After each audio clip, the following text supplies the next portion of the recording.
Sinong nakakaalam ng Pilipos 4:19? Ano ba yun? But my God can supply all my needs. All your needs. All His needs. Diba? Totoo ba yan? Nangyayari ba yan? Kaya nyo ko na sabihin kong at hindi pwede. Diba ba? Tingnan natin. Ang ating kasing pamagatahay, how to unlock Philippians 4:19 or God's provision in our lives. So yun ang ating talangka. How to unlock God's provision or Philippians 4:19. Ano po? Ang sabi sa Philippians 4:19, at pupunan ng aking Diyos ang bawat kailangan ninyo ayon sa kanyang mga kayamanan sa kaluwalhatian kay Kristo Jesus. Isang biglaang tanong. No? Ano bang kailangan mo ngayon? Sige, sagutin nyo ng matapang. Yung maganda rin, espiritual. Kasi tapos na dapat. Dapat yun ang inuna-muna na pinasya. So, ano kailangan nyo ngayon? Ano ba? Bakit kailangan nyo ng pinansyal? Pambili. Pambayad. Luwa-luwa. Pangsaya-saya. Ano ba? Wala na, hindi ba kailangan ng tao? Talong pera lang. Pagkain, ano ba? Asawa. Okay. Ano ba? Gasol. Isama na natin yung langis. Ano ba? Ano ba kailangan natin ngayon? Ay! Tama yan. Pero kanina nasagot na kapayapaan. Maganda yun. Kasi baka puro na lang mga pang-physical at mga magkili ng hinahanap nyo. Minsan ako hinahanap na parang kasi taas din yung kapayapaan. Anong kailangan nyo ngayon? Ha? Paligtasan. Ano ba? Galakan. Ano ba? Oo nga, kapayapaan. Ano ba? Seguridad. Hindi na kayo ng life plan. Ano po? Ano ba? Ano ba? Kailangan. Kapangyarihan. Ayun, Holy Spirit. Para tayo'y aliwin. Iba niyo ba? Aliwin. Yan yung daladala ng mga matatalino. Ng matatalinong ganyan. Kaya hindi sila nainip. Yung ilawan at yung reserve nila langis. No, kaya sa panahon ngayon, yun ang hihintay tayo ngayon nakakainip at tagal naman ng Panginoon. Maububos na yung langis. Sabi sa April 15, hanggang doon na lang yung stock ng Pilipinas. At ang daming kumakalat ng mga bali-balita sa YouTube, sa TikTok. Hindi ko na sabihin, paano kayo matakot pa. Pero may naniniwala doon, pag may buhay kayo ng Diyos, dadaan ang sitwasyon, pero ang Diyos, itatawid ka sa landas. Ayan po ba? At naanimigan pa yun? Hindi mo ba sa kanila? Yung kay Arnaldi Pano, yung itatawid sa landas sa Papulinay. Pakinggan nyo yun. Matutuwa kayo sa mensahe. Lagi ko kasi kinakanta yun, hindi ko lang maalala yun. Ang ganda nun. Ang ganda ng kanta yun. Nakaka-comfort. Parang pag pinapakinggan ko ngayon yun, sa sitwasyon ngayon, nagdadrive ako, kinabutan ako. Sabi ko, oo nga, kami nang oo nga. Hindi ka, isi-share ko lang. Dati kasi ang gasoline ay, siguro sa loob ng isang linggo, gagastos lang ako ng 2,000. Meron na akong luwas doon, iluwas na ako doon. At mayroon pa, balik pa ako ng mabalantuan. Ang napansin ko na ngayon, ang gasolina, pagpunta ko ng mabalantuan, magpapakapala ako ng 1,000. Pagbalik ko dito, doon ako nagpakagal. Pagbalik ko dito, yung 1,000 yun, parang ubus na. Ganon? Talaga ba? Tapos, sino ako? Hindi ko sa pag-ano. Gusto ko lang makita yung bagay na naiba na. So, nakita niyo ba, sinundo ko aking magulang ng tubig na to. Pag nandito siya, iba pa yung gastos doon sa plate sa kanya, iba pa yung sa gasolina. So, pag siya nandito, ay talagang siyempre, lagi kong pinapasya. Nasaksihan niya, sabi niya, bakit tayo magpapagasolina? Eh, bakit yung magpapagasolina tayo dito? Uuwi tayo. Yung pinagasolina ko, hindi pa kasabay pa punta dito. Pag-uwi dito, parang naubos na halos yung 1,000 na naman kasi may scale, di ba? Ba't gano'n pa ako? Kaya sabi ko pa doon sa gasoline boy, hindi na naman ba yan? Ito po ba, sir? Lolokohin namin. Ngayon, nagpakaganda na naman ako. The day before kong ihatid si Pastora, nahatid ko na Maynila. Ala, pagbalik ko halos, kalahati na lang. Ako sabi ko, magkarga na nga. So sabi ko, kargahan mo. Sige, tuloy mo. Di, parang hindi pa mapupuno, 2,000 na. Tigilan mo. Sabi ko. Tigilan mo na. Tigilan mo. Nagsumahin ko, itong linggo ito, sa gasolina pala, ay halos na 5K na ako. Sabi ko, Diyos ko, talagang mataas ang gasolina. Pero hindi naman ako naanokin. Sabi ko, may buhay naman kasi akong Diyos. Bago pa nangyari ito, ay nakapag-ipon na rin ako tungkol sa sasakyan ko. Iipon ako sa sasakyan ko sa maintenance at gasolina. Linggo-linggo kong inipon niya. Kaya, may kung malalagpasan ko yung stock, meron pa akong pang gasolina, baka wala ng gasolina ang ikakarga. So, hindi pa rin ako worry doon. Di mo ba? Dahil sitwasyon yun eh. Andiyan ang bahala. Pero sabi nga, yung Iran kasi, ay nagkakaroon siya ng pagbabanta, pananakot. Pero naiula na ang Iran ay talaga magiging na. So yung banta nila yun, hindi mangyayari. Lalo-lalo na ang nakalaban nila, makalaban ng Israel. Kaya yung mga nasa panig ng Diyos, hindi tayo makatarantad. Hindi tayo magkakaroon ng mga, kung ano-anong mga guli-guli sa ating kaisipan. So tuloy na tayo dito, no? Natanong mo na ba ang mga tanong na to sa sarili mo, no? Talaga bang nagpapala ang Panginoon? Hindi, natanong din na ba yan? Hindi. Ito pangalawang tanong. Lahat bang pagpapala o pinatanggap ay galing sa Diyos? Natanong nyo na yan. Hindi naman masama magtanong, di ba? Parang, Lord, sa'yo mo magaling to? Diba? Kung mas tinatanong ng Panginoon, bakit walang pagpapala? Pag naglilibutang ako sa'yo, bakit walang pagpapala? Bakit na mo tanong, di ba? Parang yung mga rumaragas ang pagpapala, dapat tinatanong ito. Lord, sa'yo pa ba ito galing? Sino bang mga nagpapala sa atin? Aba, di ba sa mga kakilala natin, dalawa lang yan. Galing sa Diyos at galing sa kaaway yun. Kaaway. Ano po?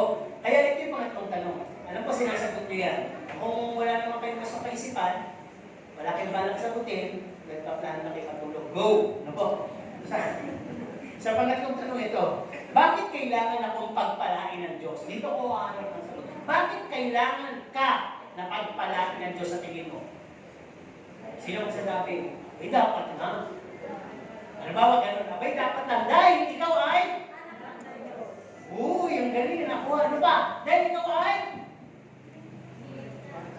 Niligtas, anak ng Diyos, magkasama na yun. Dahil ikaw ay? Masunurin. Dahil ikaw ay? Mahal niya. Dahil ikaw ay? Naglilingkod. Paulit-ulit na yung sagot. Ano po? Pero lahat pa ng mga sagot na yan ay tumpak at talagang sinasabuhay o biglang nahagilap lang yung sagot na yun. Dito tayo magtatalo. Kasi sabi nga, maraming Christians who claimed and verse this Philippians 4:19. Inaangkin na nila ito, biniverse nga nila ito eh. Diba Lord, sabi mo nga, you can supply all my needs according to your riches. Habang sinasabi mo yan, iniisip mo, yung yaman ng Diyos sa langit ay para bang yung yaman sa lupa? Hindi po. Ano po? Kaya kung titingnan po natin, naniniwala sila na yung pangako yun ay sa kanila o sa amin. Pwede nga, pinaniniwalaan natin. Pero, sabi nga, mostly, nakakasol lang natin na nangyayari na yan sa buhay natin. Pero hindi pa po pala talaga. Muna kayong magtaka, magalit, magtanong, ano po, iisa-isahin natin. Sabi dito, what's happening and what we're receiving are still part of or in the coverage of His amazing grace. Lahat po ng ating tinatanggap o lahat ng mga nangyayari sa atin ngayon ay bahagi po ng kamangha-manghang biyaya. Para bang ganito? Kung andyan sa papaulan sa atin, nagpapaulan din sa masasama. Di ba? Kung andyan sa ginikisig ka, ginikisig din yung masasama. Yung nakapatay, yung magnanakaw, yung rapist, ginikisig, hindi pinapatay. So, ibig sabihin, ang biyaya niya ay napakasagana, bukas sa lahat. Kasi ang biyaya, ang description, o kahulugan, ay isang bagay na favor na binigay sa'yo, unmerited favor. Hindi mo kailangan maging mabait, hindi mo kinakailangan magsumika, hindi mo kinakailangan na maglingkod ng todo para makuha mo to. Actually, binibigay nga to kahit sa mga makasalanan. Binibigay nga ito sa nakapako, di ba? Ora mismo, sasama kita. Di ba? Kaya napakapalad kung higit lalo na ang ating nakuha ng nararanasan ay higit pa doon sa antas ngayon. Na para magkapantay lang natin yung mabuting masama, parehong umuulan dyan. Yung mabuting masama, yung asawa mo masama sa'yo, ikaw naman mabuti, pareho lang kayo pinangulan na ng Diyos. Pareho kayong pinapakain, pareho kayong binigising. Diba? Pwede mo sabihin, pag ngayon mo nalaman yan, oh, that's unfair! Diba? Kaya minsan may panalangin tayo, Lord, paglaban mo ako, pagtanggol mo ako sa masamang yun. Kasi nga inisip natin, tama ng mga sagot nyo, anak ako ng Diyos. At dapat na ako pagpalain.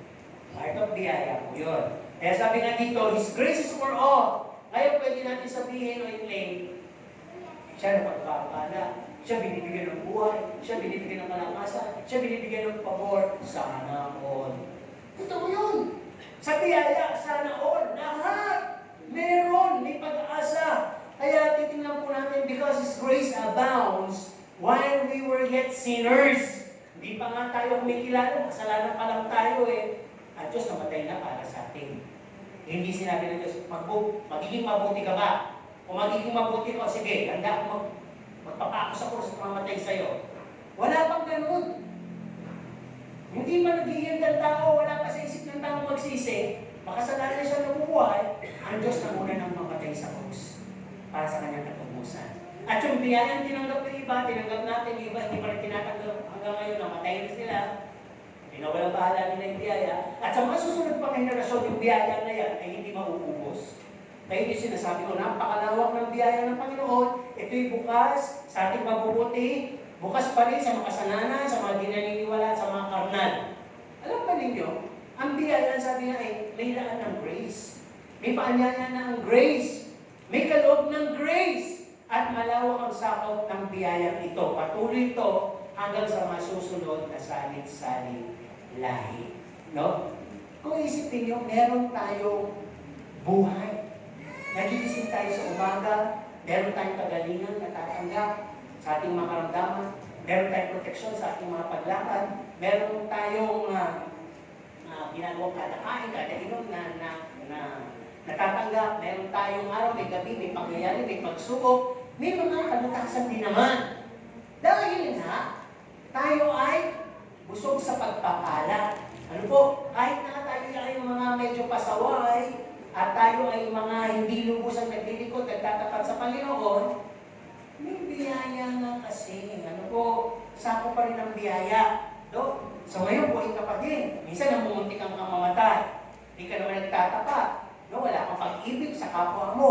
Puro ka kasakiman. Matahid ka, mapagmalaki ka, mayabang ka, magulang ka. Ay, magpapang-away ka. Pero ngayon, kaupo ka dyan. Kinikitatan ka ba? Inaatake ka ba sa puso? At siguro may bagong kang chismis na yun para sa kapwa mo. Pero gagawin mo yan mamaya, sasagasaan ka kaya pag-uwi. Baka hindi. Dahil nga, grace wins. Biyaya pa din kasi. Kaya nagpapakuloy. Kaya ang tao, parang pang-compromiser lang. At kiniklaim niya yung biyaya niyo sa kanya. So sabi nga dito, we must know then na kabilang ang mga di mananampalataya sa biyayang ito ng Diyos. No? Nagpapaulan, nagpapaaraw sa sangkatauhan. So para bang nabigay mo lang with confident dahil, ako, kakakilala ako sa Diyos. Kaya you name it biyaya. Yun naman pag hindi tumatanggap sa Diyos, uy, ang ganda ng panahon. Uy, ang ganda ng promotion ko. Uy, tumaas ang sweldo ko. Uy, bumaba ang gasolina. Biyaya. Hindi lang nila masabi dahil hindi pa nga nila nakikilala ang Panginoong Diyos. The point is, no, baka kasi andun lang tayo sa level ng biyayang iyon. Yung graces to all is given and being offered. So sabi, it's just fair and rightful to be showered by His grace and mercy. Actually, di pa yan. Ang blessing niya para sa genuine sons and daughters of Him. Sino yung mga anak ng Diyos? Amen. Sigurado kayo sa pag-claim. Talaga nakatanggap pa kayo sa Panginoon? Amen. Talaga bang may relasyon kayo inaalagaan sa Panginoon? Amen. Mahalaga ba ang Panginoon sa inyong buhay? Diyos niyo ba siya? Amen. Grace yan. Kaya sabi nga dito, your blessings received are all about our self-effort. Baka kasi yung mga tinatanggap natin ngayon ay self-effort lang.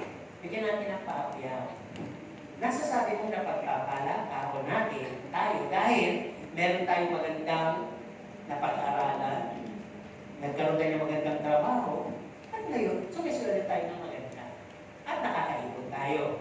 O maaari din naman galing niya sa mga minana mo, sa magulang mo, na pinagpapatuloy mo ngayon. O maaari din naman napakasipag mo. At ikaw ay nagtatrabaho para na rin sa kinabukasan mo. Kaya may nahuhugot ka. Okay? O maaari din naman, meron kang mga pinagsumikapan, inipon, at sobrang dami na, pinagagawa mo na yung maliit, nagpagawa ka ng mas malaki dahil ang dami mo na nga na-imbak. No? At ang sabi dito, panay ang investment mo nung maliit pa pera mo, dito, doon, investment ka na investment, ngayon, kumikita na. Di ba? At, maaaring return favor. Nagbigay ka ng itlog, binalikan ka ng leche flat. Alam mo, di ba? Nagbigay ka ng patatas, gulay, carrots, binigyan ka ng minudo. So parang, Lord, salamat, pinagbigay ng ulam, biyaya. So parang, sa unang bahagi lahat sa self-effort muna. Di ba sabi din, may na-expect kang blessing na maaaring manggaling sa loto, sa sosyohan, sa paluwagan, sa sugal, sa pusta, sa pagpapakutang mo ng 5-6, sa illegal na business mo, sa mga dirty money. Yung mabilis kumita ng pera. And, you really say and go, eto nga yung biyaya na Diyos sa akin. No. Lahat po yan ay mandate effort. Kahit hindi ka gumawa niyan, yung grace ng Panginoon na tagpalin mo, scripted. No? Kaya parang naiiba ka lang dahil Christian ka. Hey, sabi nga dito, before claiming Philippians 4:19 is happening exclusively or unlocked in our lives, check mo muna yung verse na yan. Ano po? May mga verses in the Bible na hindi ko na ibibigay yung mga book and verse niya. No? Pero sabi nga dito na napasanayan niyo ba o na basa, narinig yung katagang huwag kang magmukhang salapi. Meron sa Bible nun? Yung walang Bible, wala. Hindi mo makikita. Di ba? At kung hindi nagbabasa ng Bible, parang hindi ko nabasa eh. Yung nagbabasa eh, paano mo nabasa? Kasi hindi nakarinig. Hindi ko rin narinig eh, kasi nagtutulog ka pag may sermon eh. Pero nasa Bible yun, huwag kang magmukhang salapi. Bago mo kinig ang Philippians 4:19 ha? Bakit? Paano ba ibig sabihin ng mukhang salapi? Yung tenga may dalawang at parang letter B yung mukha, gano'n ba? O letter S? Ano ba? Yung pag sinabi mo ka magmukhang pera, ito yung abuso na sa oras, abuso na sa katawan. Yung para bang, yung gabi ginagawa mong araw, at yung araw ginagawa mong gabi, at talagang pinapabayaan mo na yung kalusugan, ano pa? At talagang ang limit mo lang dapat sa pamilya mo, nag-extend ka pa sa mga relatives mo, sabi na sa sobrang mo talagang napaka-generous, gusto mo talagang masabihan ikaw ay mabait. Ano po? Pag sinabing huwag ka magmukhang pera, yung nakakontento kayo, wala kang kontento ha. Meron ka ng magandang trabaho, gusto mo pa sa sideline. At sa sideline may mga illegal na sideline pa rin, buha ka pa rin, sige. No? Pag sinabi mo ka magmukhang sa lapit, maganda naman sweldohin mo dito sa bansa natin, gusto mo pang mag-ibang bansa po, hindi ko sinasabi lahat na sa ibang bansa, mukhang pera, hindi. Ano po, ibig sabihin, hindi, pag sinabi ka magmukhang sa lapit, huwag mong isipin na ang tabay, puro pera ang kailangan. Hindi puro pera ang kailangan mo. Dahil kahit marami kang pera, wala kang makibili. Di ba? Masaya ka? Wala na, hindi ka na masaya. Kaya bago mo i-unlock ang Philippians 4:19, siguro din mo hindi ka mukhang pera. Dahil hindi ang bubuksan nito sa mga mukhang pera. Ikaw lang nagsusumikap, kaya ka nagkakapera. Pero yung basbas ng Diyos sa pagpapalang yung wala sa iyo. Ano ba? Sabi dito, wala ka bang ipinag-aalala patungkol sa bukas? Huwag ka mag-alala sa bukas, hayaan mo ang bukas mag-alala sa kanyang sarili. Pag ginawa mo to, ay talaga mabubuksan ang Philippians 4:19. Pero kung ikay nag-aalala, huwag mo na ang kinin ng Philippians 4:19. Magkakontra yun. Lagi mo sinasabi, ang Diyos ang magsusupply ng aking pangangailangan, balita ka lang, takot-takot ka. Nagwe-wavy ka kagad, nag-aalala ka kagad, hinahanap mo na yung Bombay, ano po, bukas ka na ng alkansya, mamimili ka na, kakubusan na, tataas na ang presyo ng ganito, ng ganyan. Yung mga dapat natatalanta ka na, no? Nagsabi nga, kunin ang mga pera mo sa bangko dahil magsasara ng mga bangko. Di mo ba? Bibiyaan sila magsara. Di mo ba? At least matitipid, wala kang panggastos. Pag nagbukas sila ulit, wala na. Hindi natin alam. Di mo ba? Pero kung nasa Diyos ka, katulad ni Pablo, wala nang malagasin. Dadating kasi isang araw, lalo-lalo na pagdating ng Panginoon, naiwan ka, milyones na ang iyong pera. Sa isang iglap, wala nang halaga. No? Nakita niyo yung nakulong dahil sa sa blood project? Kahit na ilang milyones pa yun, kahit na ilang mga napaka-gagandang sasakyan pa yun, kahit na gano'ng kalaki pa yung bahay na yun, hindi ka makakapagtago. Haharapin mo ang batas. Sa isang iglap, sa isang iglap, nawala yung lahat. No, di ba? Kaya hindi kasi guruhan ng pera. Hindi kasi guruhan yung pag-aalala. Hindi nga magbibigay yan sa'yo ng pagtubo ng buhok eh. Di ba? Ang mangyayari pa niya sa'yo, mawalalagasan ka pa ng buhok. Alam niyo, nung medyo matawag ako, nakakalbo na ako man eh. Nagising ko sa umaga yung umulan, ang daming buhok. Naku, dati iniisip ko na binababasa ko ang nalulugas sa buhok na lalaki, 100 araw-araw. At ang tumutubo, 5. Tapos, may nagsabi pala, may mga ganito ka, bumili ka ng ganito, ang buhok mo, kakapal. Biglang may nagsabi din, kung talagang totoo yan, di paano, wala pang kalbo. Bakit ako? Kaya may kalbo, walang pambili. Tapos, dadating din pala yung panahon na, ano ba, ganito na yung edad mo, kahit makalbo, wala ka ng pakela. Ito na edad mo eh. Ay, talagang tinutukso ko ako nakakapalbo na. Gusto pa naman yung kanta ng hingit ka lang sa long hair ko, di ba? Narinig ko ba yun? Yun yung panahon na yan. Pagkat ikay, nakakalbo. Alam niyo mo na sa akin, dahil sila kalbo. Ako yun. Di ba? Kaya sabi sa akin, pag nakikita, may muka pa. Siyempre naman, bakit? Hindi na ako nag-alala eh. Nung tigil ako yung pag-aalala, nung higising ako ng umaga, wala na po. Dati pati yung tulo ng tubig sa may buhok eh. Eh nung tingnan ko yung buhok, hindi ko buhok. Hindi siya galing sa buhok.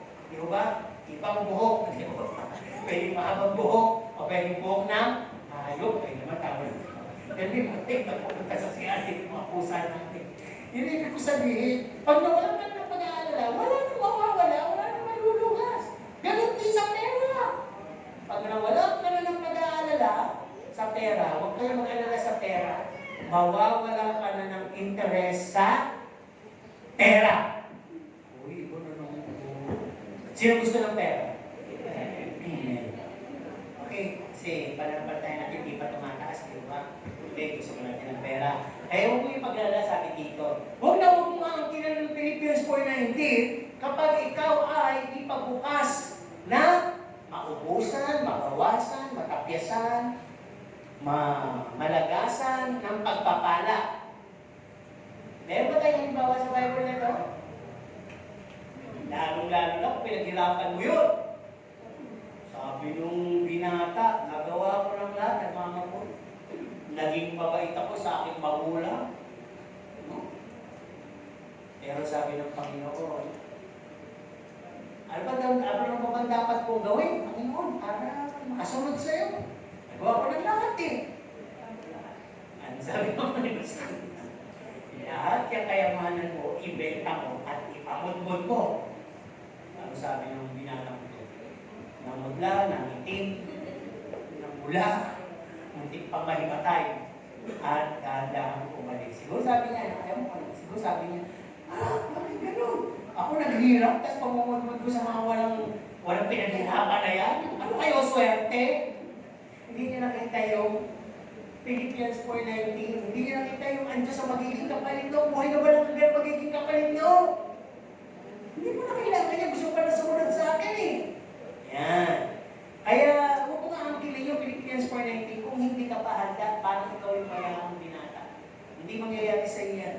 assuming ka lang. No? Pagpapalang, general lang yung nangyayari sa'yo. Kaya sabi dito, huwag mo pa rin aangkinin yan, no? Yung pagpapalang yan, lalong-lalo na kung may hinahawakan kang pagpapala o inaasahang pagpapala, malaki na tatanggapin mo. At, kasi baka ito kung magtulak sa'yo sa kasamaan. Remember, money is the root of all evil. Kasamaan. Marami nagpapapatay, marami pumapatay dahil sa pera. Di ba? Sa mga hati-hati yung idea. At hindi lang yan sa isang pamilya. Sa buong Pilipinas po yan nangyayari. Di ba? Bakit nagiging issue yan? Kaya nasabi, yung mga pagpapalang hinahawakan mo ay maaaring maging evil yan, kasamaan. Pagmula ng pag-aaway, pag-ihiwalay, patayan, at pagkakalimutan, pagkakakulinan. So hanggang may ganyan ka, hindi pa para sa iyo ang Philippians 4:19. Hindi ka pwedeng suplaya ng Panginoon kung galing sa Kanya. Kasi diyan ka pa rin nakatingin.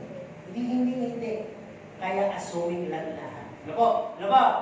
Pagtakot kang malugi, mawalan, no? Kaya agap ka sa pagsalba ng yaman, no? Alam niyo yung minsan, pabenta na, tataas, huwag muna natin ibenta. Di ba yung naghahanap ka pa ng mas malaking tubo at mas marami kang maiipon. Hindi ka kontento sa trabaho, maganda naman, lipat ka ng lipat. Hindi mga ganyan. Hanggang ganyan ka, huwag niyo angkinin yung Philippians 4:19. Lahat kasi effort mo pa rin eh. Wala pa rin din yung trusting.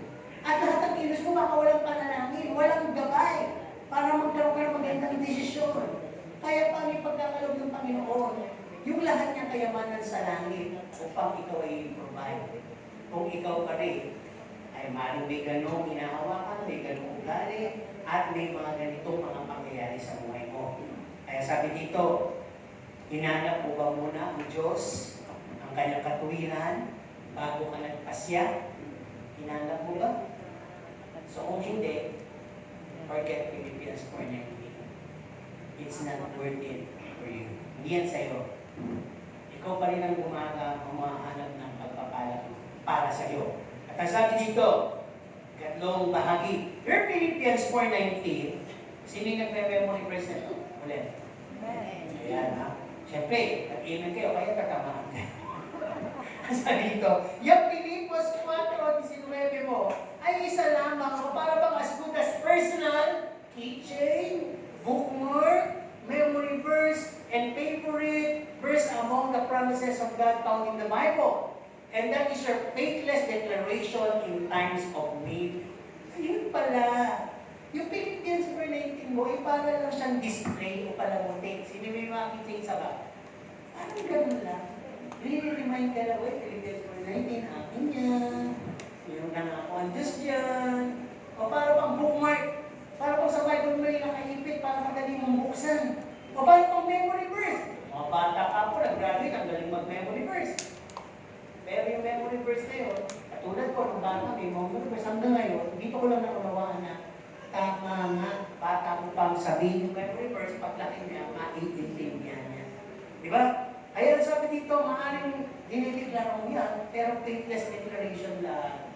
Wala namang pananampalataya pala eh. So, anong mangyayari doon? Display lang, tanda lang, kapisote ka lang, paborito mo lang to. At ang sabi, walang bisang pagsasalita. Nonsense. You're just like parang ang isang gram na walang laman. No? Kaya, how to unlock it? Huwag na natin patagalin. Paano ba ito mabubuksan talaga sa buhay natin? Sabi dito, hanggang ikaw ay may hinahawakang kayamanan or cash on hand, may mga properties ka, yan ang iyong sinasabi. Huwag mabibigla. Kasi talagang pag binuksan ng Panginoon ang kanyang kalamitan para sa biyaya, wala ang sukat silid kalalagyan. Bakit mawawala ka ng kalalagyan? Nakita mo yung logic na ito. Kasi nga, yung mga New Testament people, because they love God and the ministry, ang kanilang riches and house, they sell it. Binenta nila at ipinamulmul nila. Wala na tuloy silang bahay. Kaya nga pag dumating pagpapala ng Panginoon, wala na talaga silang sukat sinin na. Paglalagyan, so literal, mas totoo naman yun eh. Kasi nga, ang blessing sila, hindi naman bahay at pera din at lupa din, hindi na buhay na walang hanggan na. Yung mahalin yung health mo, yung daily walk mo, yung lahat ng tungkol sa'yo, at Diyos mabahala. Diba? Paano di makunawaan na may malalaking property? May mga hawak sa kamay na pera, may ipon. Alam niyo po, marami na nag-ipon. Kung saan nilalagay, nilagay sa bakal, pinalaw, nilagay sa kawayan, inamay. Yung ba? Nilagay sa ilalim ng lupa, nabulok, inamay. Kasi nga sinabi naman lahat siya mawawala eh. Sisirain niya ng lahat ng mapapuksa sa ibabaw ng mundo. Kung hindi pa niya mawawala, maaaring maging terms niya, ikalugi. Okay, sa isang baksakan, yung pagkakasakit mo ng malubha, maubos doon lahat ng pinaka-ipon-ipon. Di mo ba? Ay, hindi ka pwedeng manangan kung sa meron mo kami. Bahay na ako, may property na ako. Sige, patumpik-tumpik lang ako ngayon. Kung gusto mo maanla, hindi ko na sinasabi. Sinishare ko lang yung ginawa ng mga New Testament people. They sell their property at pinamundod nila. Ano ba yung isip nila? Sige na Lord, decision ko to. Alam ko namang provider kita. Siyempre mabubuksan niyo. Dahil naipamigay mo rin, ano dito na lang? Ano ba? Hindi magyayari sa ito hanggang ikaw ay nag-i-stock. Diba lahat mga sa inyo, nag-i-stock ako ng dilata ng spam, ng mantika, nung tumagal, na-expire. Nung tumagal, ang anta na ng mantika. Nung nag-i-stock din yung mga Hebreo ng mana, ano nangyari? Nabulok. Ayaw ng Diyos mo ganun. Kasi parang ang Diyos ay nagpapakilala na andun ako sa bukas mo eh. Oo Lord, andun ka nga, pero iba pa rin yung meron akong tao, syempre. Ay pag ganun hindi po pananampalatayang ka-display sa Diyos yun. Yun ay pagpapaibabaw lang, sinasabi mo lang, pero wala. Ay sabi dito, do not keep stock or gain, magparami pa, kasi nga sabi, do not earn or treasures on this earth. Kundi saan ka mag-ipon? Sa langit. Ano ba? Sabi dito, out on langit. Kanina pa natin pinag-usapan. Huwag ka nga kasing magmukhang salapi para mapagsayo. Ano yun? Yung gusto mo lahat ng servisyo mo may bayad. Kung tinalang kapatiran mo wala ng pera eh. Ano ka na servisyo tapos kala niya yung ano ko eh.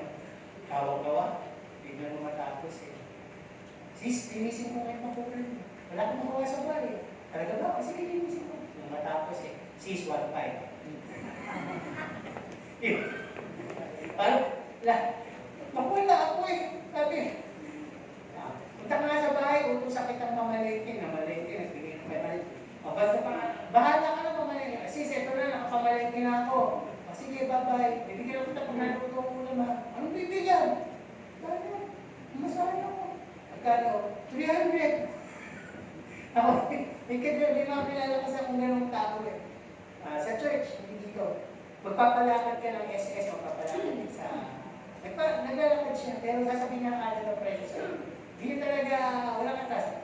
Siguro kailangan ko, doon, 500, tapos may pamilihan ako na ang pamasahe ko, ganito. Ako, lalo utusan mo ngayon yun, lalo malaki ka. Dahil mas mataas na ngayon yung pamasahe, di ba? Nakalaglag. Sabi nga dito, huwag ka magmukhang salapi. Pakutang na may malaking katubo. Kaya nga nangutang eh. Dahil kipit. Lalo mo pang kinikipit. Di ba? Ano ba sabi dito? Huwag kang magulang sa hatian. Yan yung pagiging mukhang salapi. No? Alam po ba ninyo dito? Kasi dito, sabi ng Panginoon, habulin mo ang... Nakalaro na ba kayo ng mataya-taya? Ano yung isa ng mataya-taya? Ay, sa bagay, yung mga matatanda kayo, nakalimutan na yun. Balik kayo. Ano yan? O, panintero. Ayun. Yung mga taya-taya, yung marami kayo, isa lang yung taya pagka nahapon, inapunta ka, taya. Diba? Yung pagka, siya naman yung taya, siya naman yung mga habol. Kaya ko sinabi yun, sabi, habulin mo kapayapaan. Bakit? Bakit kinahapay namin habulin ang kapayapaan? Kasi po, sa totoo, maraming tao nagpapanggap na nahuli na nila yung kapayapaan. Pero hindi nila nahuli. Kaya kailangan nahuli mo yan. Ano ibig sabihin? Sa ngalan ng kapayapaan, gawin mo ang ikabubuti ng mapayapa kayo. Ang sarap kayo mabuhay ng payapa. Diba? Ano mo pinili mo? Stress o payapa? Oh, tingnan niyo yung mga sinasabi mo, ha? Hindi niyo panindigan, sabi niyo na lang talaga, stress. Stress is right. Totoo naman. Pag sinabing kapayapaan, handa kang magsakripisyo.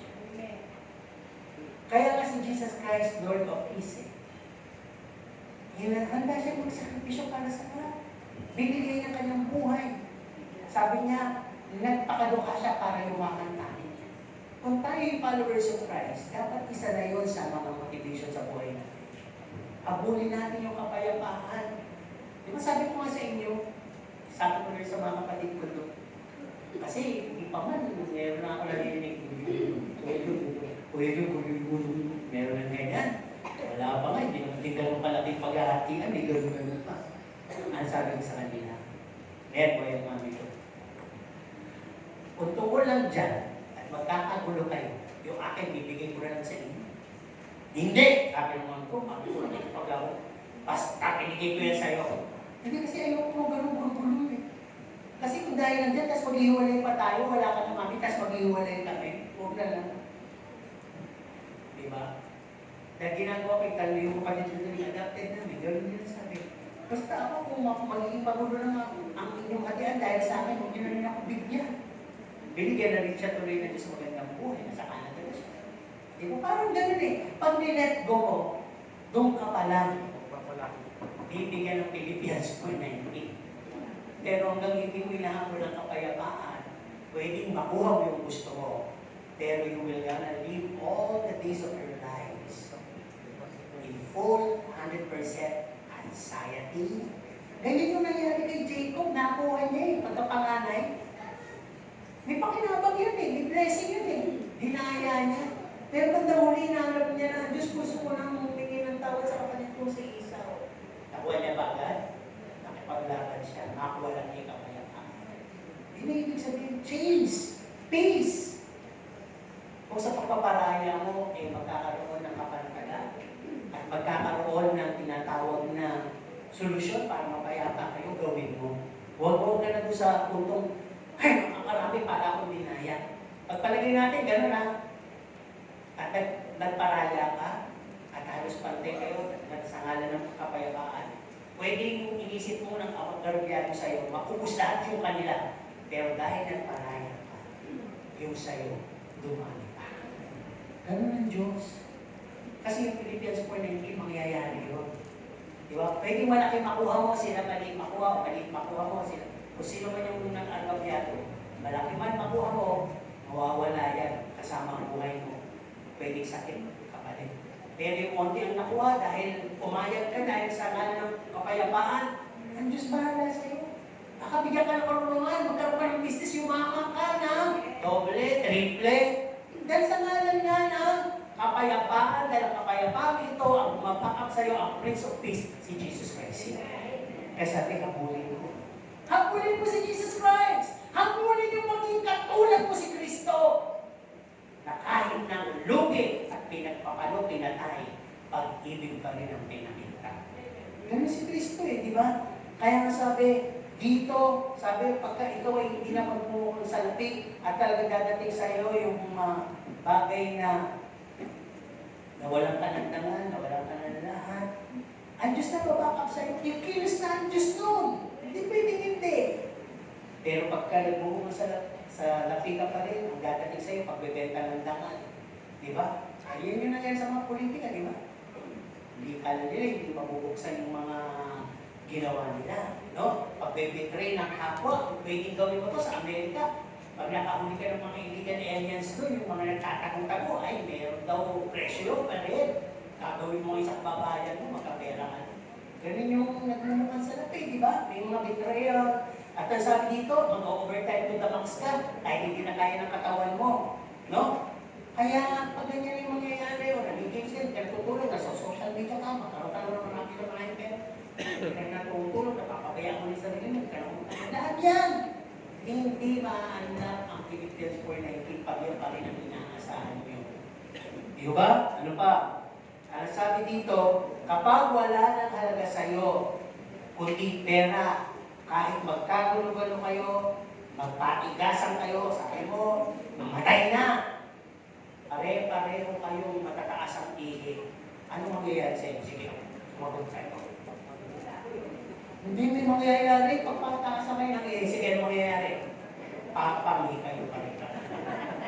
Totoo na. Hindi na. Wala mangyayari. Talagang may mamamatay na. No? At ang huli pagsisisi. At maaaring makuha ng mga anak-anak ninyo yan. Pero mga anak-anak nyo, kung ano yung pinamuhay ng magulang, susundin ng anak. Para pariwaratin ng mga kayamanan yan, walang kaanuan. Kaya mangyayari yan. Money is the root of all evil. Inalipin kayo ng kayamanan. Pinasama ang buhay nyo, pinasama ang relasyon nyo, pinasama ang reputasyon nyo. Sige, sabihin nyo kung Philippians 4:19. Hindi na. Dahil hindi ibibigay ng Diyos ang iwaga ng Philippians 4:19 doon sa mga ganong klase tao. Kung gusto mong maanak yan, sabi dito, number 4, don't go over ahead of God's plan to bless you. Hintay ka lang. Huwag mong pangunahan ng Diyos. Minsan, pinungunahan ng Diyos, tapos pag nangyari, sabi mo, God's will. Assume ka lang. Ang daming gawin nagte-testify, God's will, God's plan, pero sila naman ang nag-will at nag-plan. Sinadawit ko lang ang pangalan ng Diyos para maging Christian pero hindi naman talaga galing sa Diyos. Ano ba? Kung gusto mo mapuksan ng Philippians 4:19, trust and obey. Even if it's the last mean of what you have. Nangyari ito. Sabi ng Panginoon kay Elijah, pumunta ka sa lugar na yun.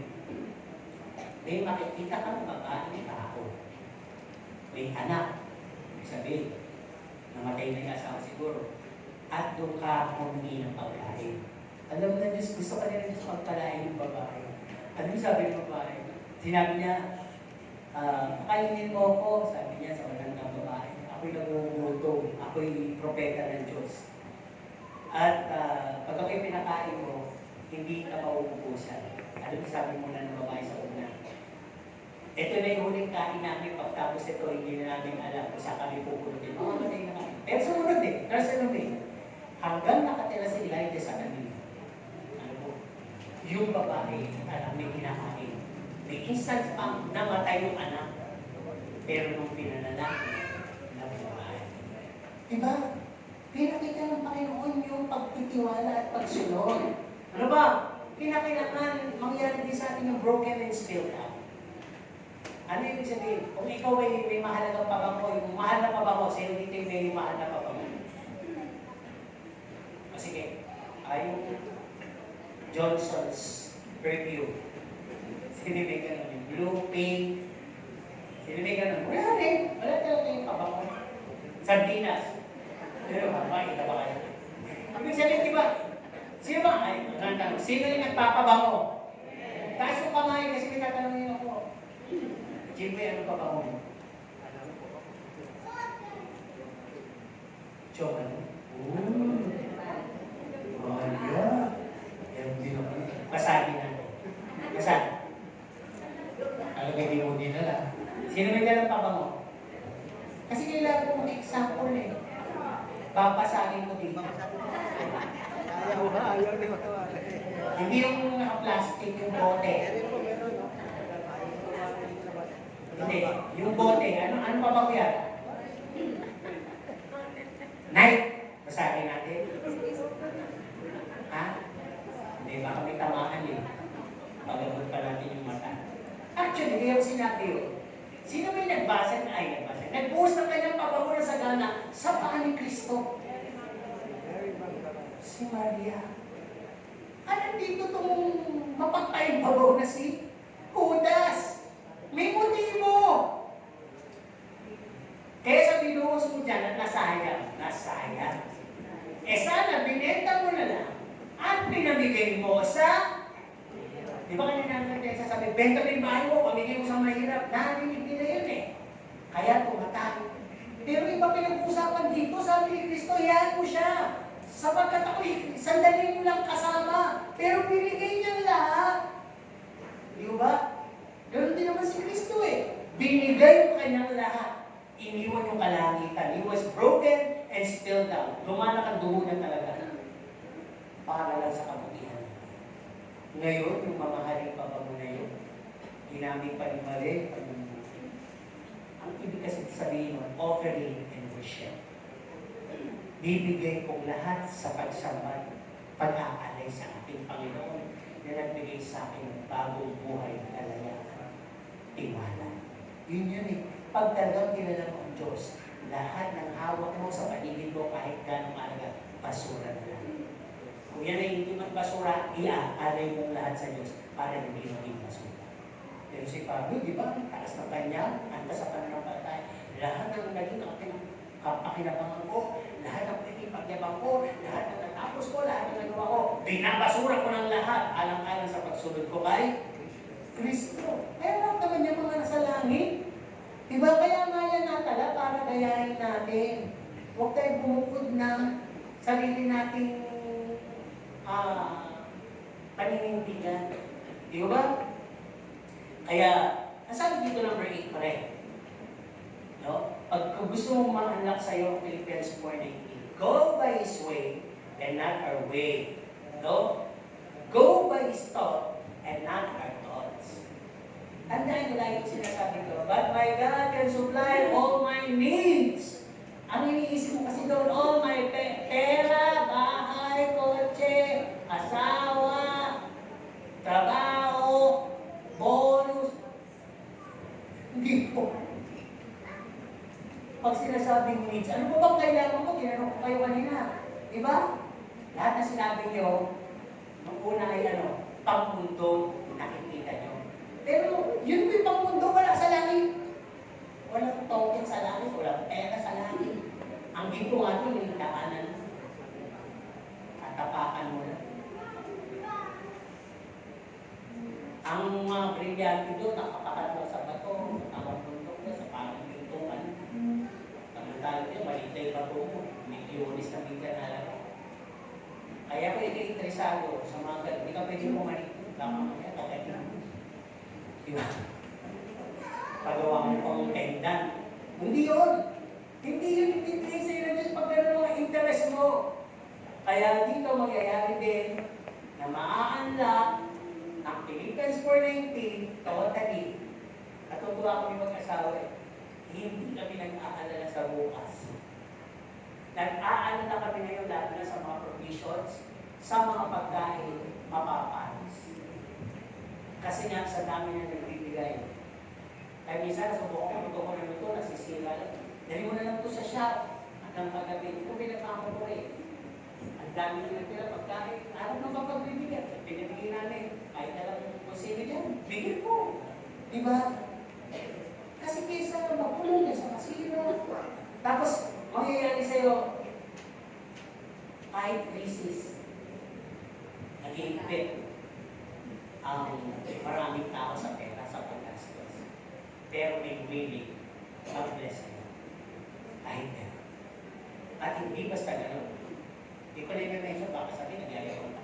Hindi, totoo to. Pag hindi nagtitiwala sa Panginoon ng favor, na hindi mo akalain ibibigay sa'yo, yung ganong favor, ganong halaga, ganong pleasure, ganong pagkakataon, ganong blessing, na pwede mo lang ibigay sa asawa mo o sa anak mo, eh bakit na ibigay rin sa'yo? Kasi sinabi nga ng Diyos, ang pera ng sanlibutan ay ipagkakaloob ng Diyos bilang pangor sa'yo.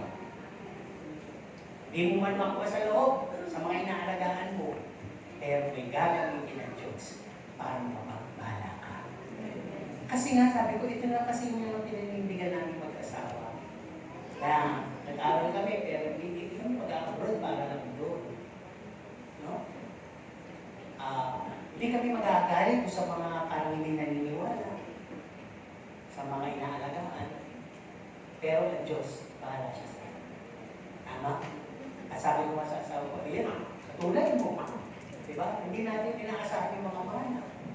Pero the morning, hindi mo nga siya ginabanggit, hindi mo siya inaasahan, nagugulat ka. Hindi mo kailangan ibibigay sa iyo. Diba? Meron ka pa, tinutustusan ka pa. Tinutustusan ka pa. Meron ka pa naman. Nakuha ninyo?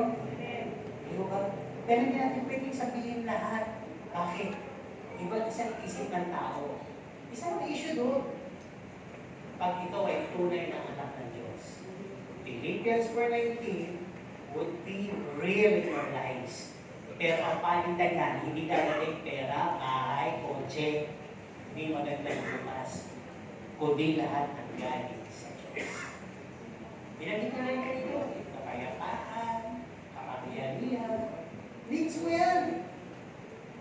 Hindi lang pera. Needs mo rin yun. Okay. Dito, medyo maraming marinig ko, rin tayo. Ano po? Signs that you're just an assumer of God's provision.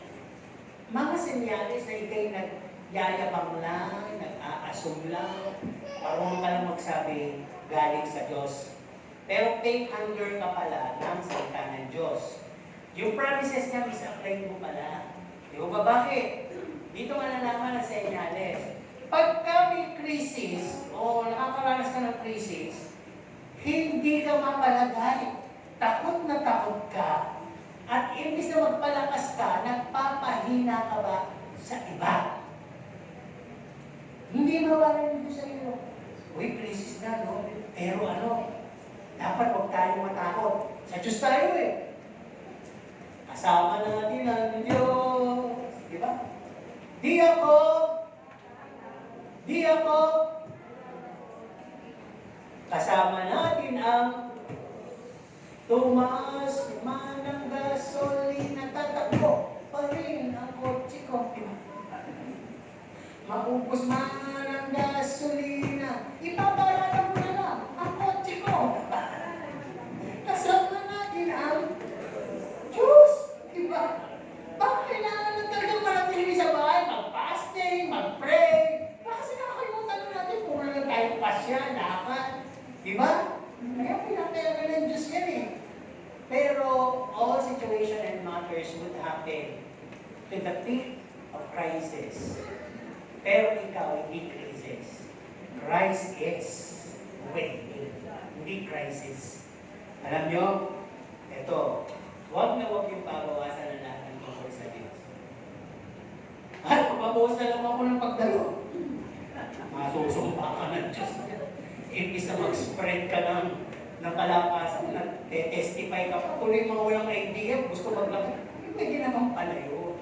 Actually, may mga pastor na masusumpatin eh. Ano sabi? May mga pastor na nagsabi, babawasan na rin natin ng linggo, online na lang tayo, mga tithes, i-Gcash. Oh, may paraan. Wala na nakapagod, wala masyadong bis, nakaupo ka lang eh. Diba? Naka-Amerikana ka, naka-pajama ka, kasi nakaupo ka eh. Kaya, huwag pala tayo doon. Ang sabi dito, let's not spread discouragement. We are leaders, carrier of God's line. Huwag natin imagine yung nonsense. Hindi yun. Para mag-iisip-isipan ko na. Mag-back hindi. Kung magbabawas kami, babawasan din ng Diyos. Pero hindi mo ba alam sa ganitong sitwasyon, doon ang gusto makita ng Diyos na talaga kung nag-i-stand up ka. At nagagamit ka pa sa pagpapalakas. Kasi yung ikilos na yun, panicking yun. Panicking yun, no? At lalo rin, bigyan ka na bili ng stock. Panicking po lahat yun. No? Na-overwhelming ka, nabukulong anxiety ka, takot na takot ka sa bukas. Pero ang Diyos mo nandun eh. Takot ka. Sa inyo, di ba na? Assuming ka lang. Pag ano na nangyayari sa'yo, wala kang peace of mind. Sino din yung ano na nalaging parang pukul sa langis? Pagtaas ng langis. At pagka nagbabalita, Sasabing tataas ang presyo ng gasolina, ng brodo, ng... Diyos ko po! Hinalang pa Diyos ang todo, Diyos ko po. Hindi mo na kailangan tawagin yun. Siguro mas maganda siya mo, praise God! Mas mataas ako sa sitwasyon ngayon. Di ba? Hindi ako mapapalungkot nun. Wala lang na pala ng gasolina. Di ba na problema yun? Dapat na di ba sa unang hirit? 2017 pa yung isa doon may solusyon siya. 2 litro diesel at 1 litro gamit na mantika. Pero sasalahin mo mabuti. No? Yan hindi ko sinasabi pero napakaganda nila yung sasakyan, di ba? Yun ay German technology, 2017. At mula nung ginagamit niya, kung siya na yung pag-siya na ngayon, ginagamit niya.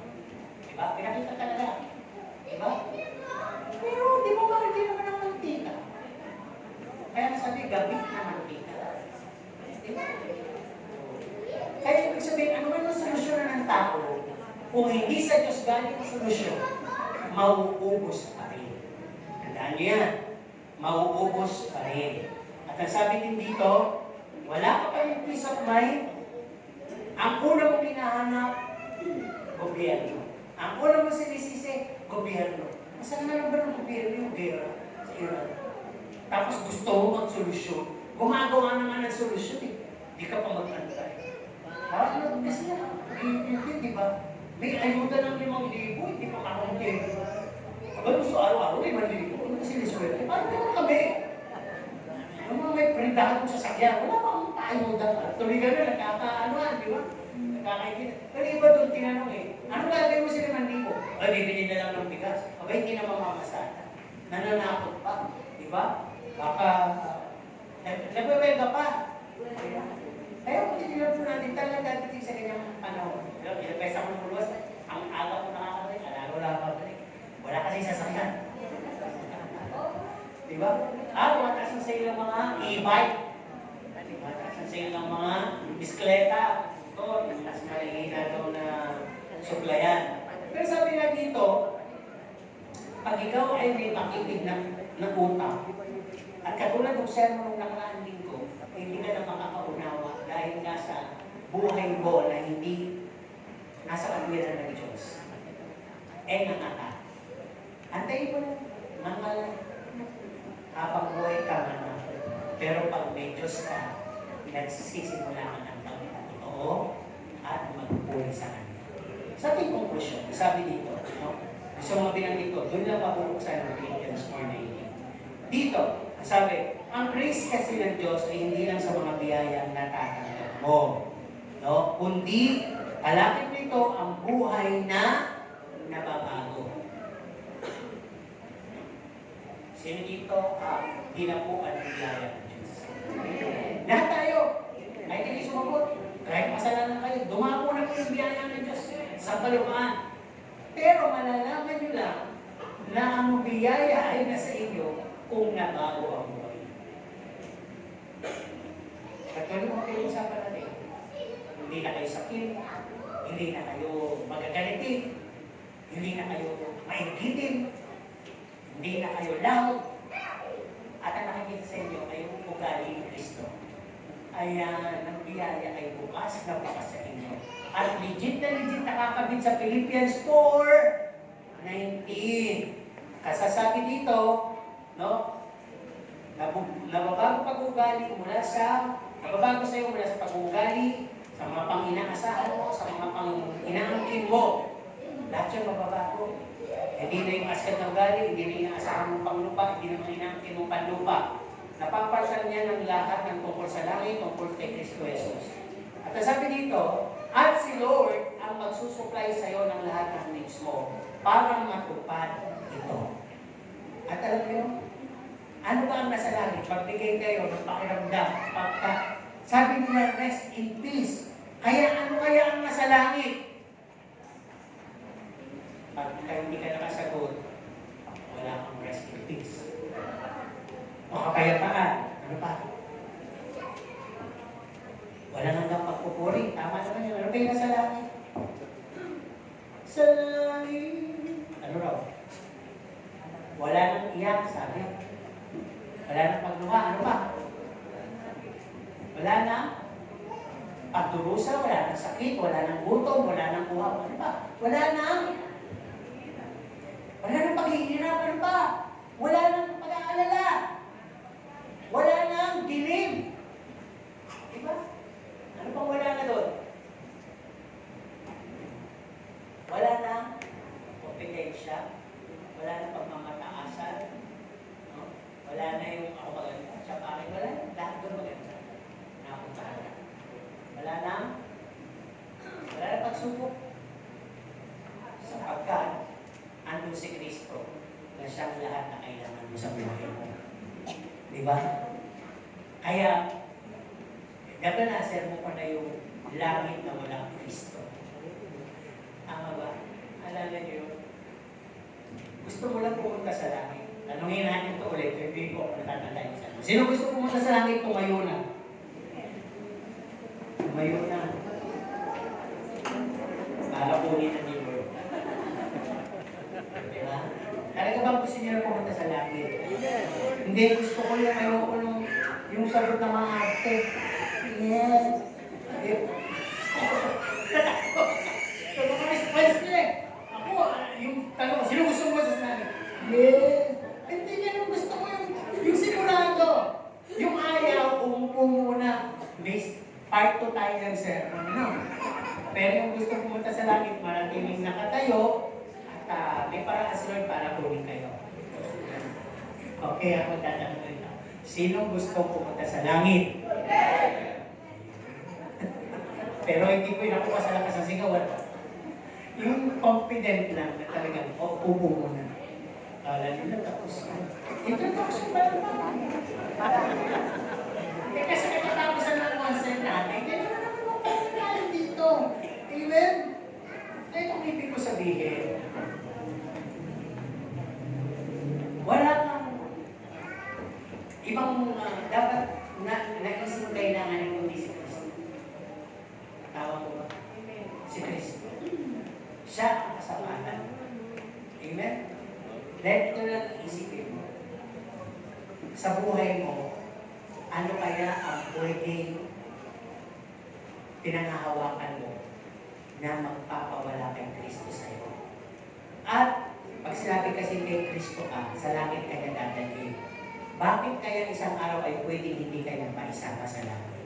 Yun ang iiwanan ko sa inyo. Pagka-isipin nyo, sa anong halaga, sa anong sukat, sa gano'ng kalaki, ang kaya mong ipagpalit si Kristo. Pagpalit mo na. Dahil kung hindi, give up mo. Kung nandun ka sa hindi ko ipagpapalit si Kristo, give up mo. Kalingawan ko itong salita ko, pero ngayon binigyan na Diyos sa mga oras na ito. Kung pipiliin mo si Kristo, i-give up mo yung maaring magdala sa iyo sa impyerno. Pero kung hindi mo kaya piliin si Kristo, sige, go with what you want to choose.